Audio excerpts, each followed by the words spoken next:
Hello, Excellence family. Danny Barnes, Director of Agent Relations, and I'm here with Paul Sardone, attorney with Excellence Title. Welcome to Title Tuesday. Hey, Paul, how you doing?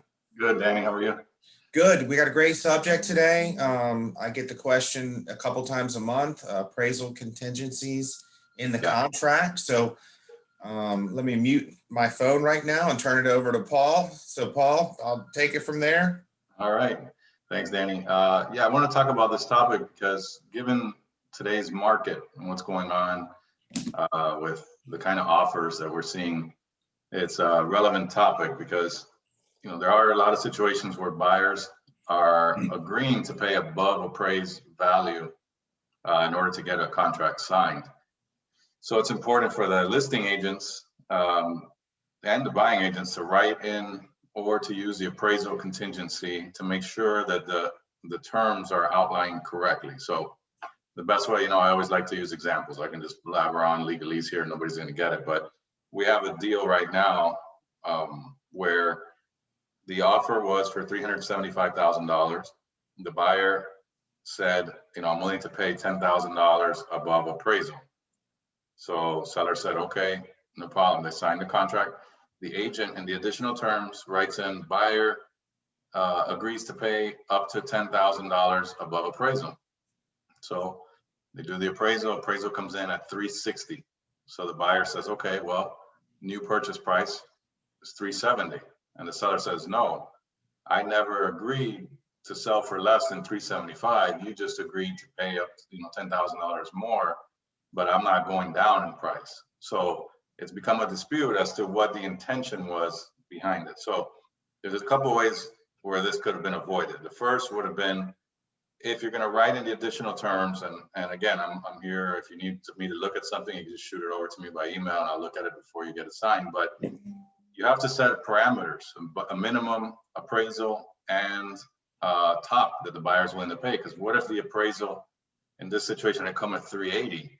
Then the seller would have said, hey, you're paying 390 because you're paying 10,000 above appraisal. And that wasn't the idea.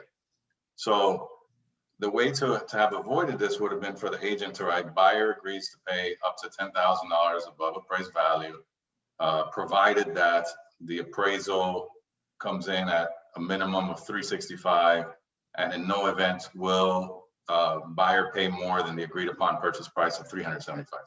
Something simple like that would have, hashed out the buyer and the seller's intentions to avoid the issue. The other way around it, maybe simpler, if you don't want to write that in the additional terms, the FAR bar does have a rider that's an appraisal contingency. So when you're looking at that contingency, I have it here in front of me, there's two things for you to fill out, and it's what the appraisal must come in at, the minimum appraised value, and by when they have to have it. So a lot of people just fill that out and they put the purchase price. But in this case, if let's say it was 375, the offer on the contract, they could have written in 365 on the minimum appraised value, in which case the deal continues. The deal continues at 375.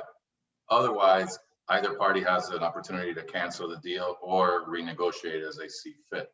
But the key is just not to be vague and not to just write subject to appraisal or buyer will pay more than appraisal. You have to set a minimum and a maximum limit on that, because this is the second time in probably 6 weeks that we have deals that are that are falling apart because of this. And in this case, the seller is going to end up closing, but guess what? It ended up costing the real estate agent $3,000 of their commission because just to make their client happy, because he wasn't happy the way they wrote the contract and that this was not what they agreed to.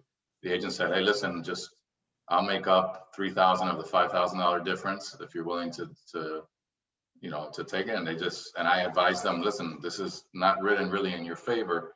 The buyer was already threatening to sue for specific performance. It's like, this is going to get ugly. This is going to go to mediation. This is going to cost you thousands of dollars and potentially tie up your property in litigation for a long time, over $2,000 right now. And they agreed to sell, but could have avoided all that ugliness with just writing in one extra sentence or an extra little clause, or using the appraisal rider. So, or using the rider, yeah, use the rider. You don't even have to write if you don't want to. Just write it, right?